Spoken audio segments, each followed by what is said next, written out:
Hello friends, तो चलिए आज से क्लास स्टार्ट करते हैं। आज की क्लास में हम लोग पढ़ेंगे combination of two verb. Combination of two verb का मतलब क्या होता है कि जहाँ पे एक क्रिया दूसरी क्रिया से कम्बिनेशन यानी कि मिले, इसे जिसे कहते हैं कि कम्बिनेशन ऑफ टू वर्ब का मतलब जहाँ पे एक वर्ब दूसरे वर्ब से कम्बिनेशन यानी कि जुड़ते हैं उसे कहते हैं कम्बिनेशन ऑफ टू वर्ब। तो जैसा हम लोग आज ट्रांसलेशन करने जा रहे कम्बिनेशन ऑफ टू वर्ब का, वैसा कम्बिनेशन शायद आपने पहले कभी ना किया हो, लेकिन यह बहुत आपके लिए थोड़ा टफ भी होने वाला है, क्योंकि ऐसा ट्रांसलेशन जिसमें टू वर्ब होते हैं उनको कंबाइन करने वाला, वो आप लोग पहली बार देखेंगे या फिर शायद देखे भी होंगे, लेकिन इसे करना थोड़ा सा डिफ़िकल्ट होता है। तो चलिए देर न करते हुए आज से क्लास स्टार्ट करते हैं। आज से क्लास देखिए, पहला दिया गया वह नहाकर स्कूल जाता है। तो इसमें आपको कहीं ना कहीं दो वर्ब यानी कि दो क्रियाएं दिख रही होंगी और एक ऑब्जेक्ट दिख रहा होगा और एक सब्जेक्ट। तो देखिए, सब्जेक्ट तो हमारा ही है और ऑब्जेक्ट तो हमारा स्कूल है। और उसके बाद देखिए, नहाकर और जाना, ये हमारे एक नहाकर एक वर्ब हो गया, जाना दो वर्ब हो गया। अगले में दिया गया वो पढ़ने के लिए स्कूल जाता है। देखिए, पढ़ना भी एक क्रिया है और जाना भी एक क्रिया है, और स्कूल हमारा क्या है, एक ऑब्जेक्ट, यानी कि वो जैसे कि वो स्थिर रहती है, जैसे कहाँ जाता है तो जैसे पढ़ने आता है। तो होगी इसमें दो क्रिया होगी, एक पढ़ने का और एक जाने का। यहाँ पर भी दो क्रियाएं हो गई। तो देखिए, इस ट्रांसलेशन को, ऐसे ट्रांसलेशन को हम लोग करते कैसे हैं जहाँ पर एक साथ एक ही सेंटेंस में टू वर्ब और वन ऑब्जेक्ट दिया हो और वन ही सब्जेक्ट हो, लेकिन किसमें टू वर्ब हो। तो देखिए इसको कैसे करते हैं। वह नहाकर स्कूल जाता है, तो पहले हो जाएगा वह नहाकर स्कूल जाता है। देखिए, वह का हो जाएगा ही, फिर जाता है, लास्ट में भी आप लोग थोड़ा फोकस कीजिएगा। जाता है किसमें हम लोग बनाते हैं, प्रेजेंट इंडेफिनिट टेंस में। तो इसे भी हम लोग प्रेजेंट इंडेफिनिट टेंस के ही कुछ नियम इसमें लगाएंगे। तो हो जाएगा, देखिए, वह जाता है, ही गो। उसके बाद कहाँ जाता है, स्कूल जाता है, तो हो जाएगा टू स्कूल। अब नहा कर जाता है, इसका मतलब है कि वो नहाने के बाद स्कूल जाता है, तो यहाँ पे हो जाएगा आफ्टर बाथिंग। देखिए, जहाँ भी ऐसा सेंटेंस है उसी थोड़ा कंडीशन, उसकी कंडीशन को समझनी चाहिए कि वह नहाकर स्कूल जाता है, इसका मतलब है कि वह नहाने के बाद ही स्कूल जाएगा, इसलिए यहाँ पे क्या हो जाएगा, आफ्टर बाथिंग। देखिए, ऐसे ट्रांसलेशन को करते समय हम लोग पहले किससे, हु से क्वेश्चन करते हैं। वह पढ़ने के लिए स्कूल जाता है, कौन पढ़ने के लिए स्कूल जाता है, वह पढ़ने के लिए स्कूल जाता है। तो हम लोग यहाँ से स्टार्ट करेंगे एंड देन पीछे से आएंगे और पीछे से बनाते जाते हैं। ऐसे यह नियम कितना भी बड़ा टेंस जैसे सेंटेंस दिया हो उसे बनाने के लिए ऐसे नियम को फॉलो करते हैं। तो हो जाएगा यहाँ पे ही, फिर जाता है, ही गोज टू स्कूल। अब देखिए, अब यहाँ पे तो हम लोग आफ्टर बाथिंग कर दिए, लेकिन यहाँ पे क्या बोला, पढ़ने के लिए। पढ़ने के लिए मतलब यानी कि फॉर रीडिंग। अब आप लोग को एक बात नहीं समझ में आ रहा होगा, यहाँ पर हम लोग आईएनजी क्यों लगा रहे हैं। तो देखिए, एक टेंस हम लोग क्या कर रहे हैं कि इसमें प्रेजेंट इंडेफिनिट भी लगा रहे हैं, लास्ट में आईएनजी लगा रहे हैं। वो इसलिए है क्योंकि वो जैसे होता है ना कि वो पढ़ने के लिए, हम लोग फॉर रीड तो लिख नहीं सकते हैं, जैसे कि he goes to school for reads, ऐसा नहीं होगा।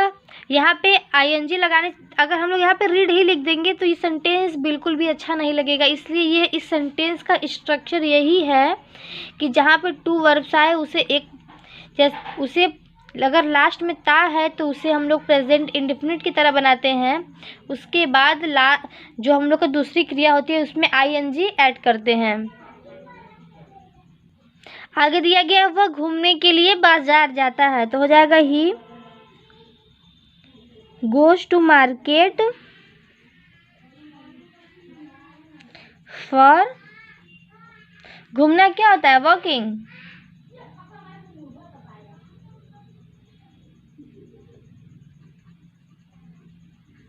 अगला है, वो हंसकर खाना खाता है, तो हो जाएगा ही इट्स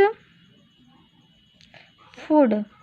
अब यहाँ पे ना ही फॉर होगा ना ही आफ्टर होगा, किस लिए, क्योंकि वो खाना खा भी रहा है और हंस भी रहा है। इसका मतलब है ऑनियन लाफिंग हो जाएगा, वह हंस हंस कर खाना खाता है, ही इट्स फूड लाफिंग। अगला है वह खाते हुए टीवी देखता है, वह खाते हुए टीवी देखता है, तो हो जाएगा ही वॉच। अब यहाँ पे हम लोग लुक का भी प्रयोग कर सकते हैं, यहाँ पे वॉच का ही प्रयोग क्यों किए हैं इससे आप लोग समझिए। देखिए जब हम लोग कोई भी यानी चीज़ गतिशील हो, वह चल रही हो, जैसे टीवी भी होता है चलता है तो गतिशील होता है, तो गतिशील चीज़ों को जब हम लोग देखते हैं तो वहाँ पे वॉच का यूज करते हैं। और लुक का उस जगह करते हैं, जैसे बोलते हैं लुक ऑन दी बोर्ड, यानी कि वो बोर्ड एक स्थिर है, स्थिर चीज़ों को जब हम लोग देखते हैं तो हम लोग कहते हैं कि लुक। और जब किसी गतिशील चीज़ों को देखते हैं तो वहाँ पे हम लोग वॉच का प्रयोग करते हैं, यानी कि वॉच का प्रयोग करते हैं। ये कोई पहनने वाला वॉच नहीं, ये एक देखने वाला वॉच है। फिर उसके बाद टीवी। अब क्या है वो खाते हुए यानी खा भी रहा है, वो टीवी भी देख रहा है यहाँ पे, इसलिए बस ईटिंग हो जाएगा। आगे दिया गया वह खाना बनाने के लिए सब्जी लेने जाती है। अब देखिए यहाँ पे वह खाना बनाने के लिए सब्जी लेने जाती है, तो यहाँ पे ही नहीं, यहाँ पे एक बात नोटिस कीजिए, लास्ट में ती है, तो ये क्या हो जाएगा यहाँ पे सी। फिर जाती है गोज, क्या जाती है, टू मार्केट जाती है, टू टेक वेजिटेबल, वह सब्जी लेने के लिए,